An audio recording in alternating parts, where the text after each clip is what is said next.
Let me also begin by expressing deep condolences to the loss of lives in Brussels, and also I think, as the Prime Minister has explained, the need for the international community to really work together, not only to deal with the terrorism and the insecurity, but also deal with the development challenges as well as the promotion of overall prosperity of the people around the world. It is an honor for me and my office to welcome you all to this P3A conference today. Let me at the outset thank the government of Aruba for co-hosting this event, and Prime Minister Yemen for his leadership, vision and personal commitment to hosting this very important conference. We are on a truly amazing island, and we greatly appreciate the hospitality that has been extended to all of us. Indeed, as a small island, and despite the challenges faced, Aruba has achieved quite a lot already, and we have seen that when the Prime Minister provided us with a vision of the economic as well as the social evolution in Aruba. And I'm sure that it will also achieve more in the days ahead, especially through the 2020 vision for renewable energy, Green Aruba initiatives, and many other development initiatives. Allow me also to thank the Netherlands government for supporting the convening of this conference and also supporting the CITES agenda in general. We greatly appreciate the contributions made by the Dutch government through the development assistance to many of the countries around the world, and of course the global leadership that the Netherlands has and continues to show, among others, in the areas of ocean governance, water and sanitation, private sector development and trade, which are of particular importance to CITES. And we all know that when we talk about Netherlands, we also talk about small islands within the Kingdom of Netherlands. Let me also thank the distinguished ambassadors, PRs, and the delegates from CITES in New York and from the capitals. Your continuous efforts to bring the CITES issues on the global platform is very well appreciated. I also thank the participants and the speakers, some of whom have traveled halfway around the world to be here with us, for your commitment to CITES and the issues you are engaged with at the national, regional, and the global levels. I look forward to hearing about your experiences and views on the issues we will be focusing on over the next 3 days. I'm sure we'll hear about the complex challenges, but also the opportunities and solutions that you have been making use of in promoting the interest and aspirations of CITES in your countries. That would be a very important lessons learned from everybody around us. This conference is a follow-up to the Samoa CITES Private Sector Partnership Forum, convened in Samoa in 2014, that the Prime Minister Yemen also participated in. That forum was inspired by the outcome of the Rio+20 outcome, the future we want, which recognized that sustainable development and the better integration of the three dimensions, the economic, the social, as well as the environmental dimensions, can only be achieved through a broad coalition of stakeholders, including governments, civil society, and the private sector. Since Rio+20 in 2012, the United Nations has convened the third international conference on CITES in 2014 in Samoa. Last year, we saw the adoption by the international community of the 2015 Sendai Conference on Disaster Risk Reduction, Addis Ababa Conference on Financing for Development, Sustainable Development Goals in New York, and the Paris Agreement at COP21 in Paris. All these landmark outcomes for the United Nations and the international community as a whole had some specific mention of the CITES situation and also reaffirmed CITES' special case for development. My office was privileged to advocate together with the members of the international community in all these processes on behalf of the CITES, leading towards the adoption of their respective outcomes. These outcomes also recognize the important role that the private sector can play in contributing to the efforts for sustainable development as well as to face the climate challenge.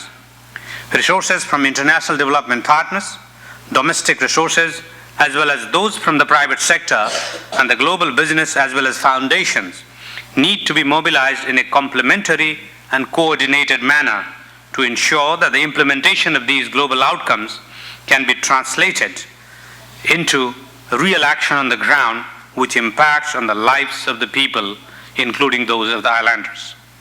Continuing on from the theme of the Samoa Conference, which is the sustainable development of SIDS through genuine and durable partnership, this Aruba P3A conference is focused on public-private partnerships. While there can be no doubt that the opportunities for PPPs exist, PPPs can present their own sets of challenges, and this is no different for SIDS. In fact, due to their small size and being away from the major centers and other related constraints, the challenges are magnified for SIDS. Given SIDS' inherent characteristics that contribute to their vulnerability, such as limited financial resources and capacity, including those concerning lack of absorptive capacity in SIDS to manage major undertakings, the need for approaches to PPPs to be tailored to meet and overcome these constraints must be found. However, we believe that the demands for resources to meet development aspirations and resilience far outstrips the public resources available for the government. We know that issues of risk and resources sharing should be really looked at when we talk about PPPs in SIDS. Questions on what level of risk and returns can be expected from PPP venture can involve heavy analytical work that can be beyond the capacities of many SIDS. Similarly, the issues related to the strong legal framework to ensure a level of trust and predictability often need to be in place to start potential private partners on a given project. Question of finance and concessionalities should be looked at. The role of financial institutions, including international financial institutions, regional banks, and how these public finance can play a catalytic role in really attracting the private sector will be a very important dimensions when we look at the PPPs. How best sustainable development and far-reaching impacts on the lives of the people can be ensured should be a barometer for the success of the PPPs. I think that is the fundamental issue that we should be looking at when we talk about PPP. And we all know that there is no one size fits all, and there are many lessons, and the good lessons and good practices to be learned from each other, and I'm sure that this meeting will really enrich our knowledge in order to really ensure that the PPPs will be successful in the SIDS. We look forward to hearing about those lessons and best practices here over the next 3 days. We would also like to really ensure that when we look at the PPPs, many of the countries, especially in the small island developing states, priority areas are also the priority areas of the global community. Whether we look at the oceans, sustainable tourism, connectivity, sustainable agriculture, renewable energy, that could really, the experiences of the small island developing states in those areas can really be a good example for others to follow up, not only the small islands, but for other countries to follow up. Because it not only impacts the livelihood at the community level and at the national level in these countries, but it impacts the global community as a whole. As such, we should keep an open mind on what PPPs could mean in SIDS and what it could mean for the global international community as a whole. Furthermore, as this conference is a follow-up to the Samoa conference, we hope to hear from a number of private sector as well as other partners which were there, how far we have gone in terms of the partnership that we have announced over there. One of the concrete outcomes of the Private Sector Partnership Forum was the establishment of the SIDS Global Business Network. I am pleased to officially launch the website for the global network here in Aruba. Through the utilization of this web-based platform, the global network will be an institution-like platform, but we hope that it will add value to the existing national and regional-led initiatives in SIDS and CIS regions by linking up SIDS private sectors, including inter-regionally, with the global businesses and other practitioners. The global network will act as a resource hub to complement and connect the work done by SIDS private sector, global businesses, governments, civil society, and local communities on strengthening private sector partnerships in the SIDS countries. In addition to supporting the private sector, the global network will build a bridge between the private sector from small islands and their development partners from the north and the south. It is fitting that we are launching this global network website at this conference.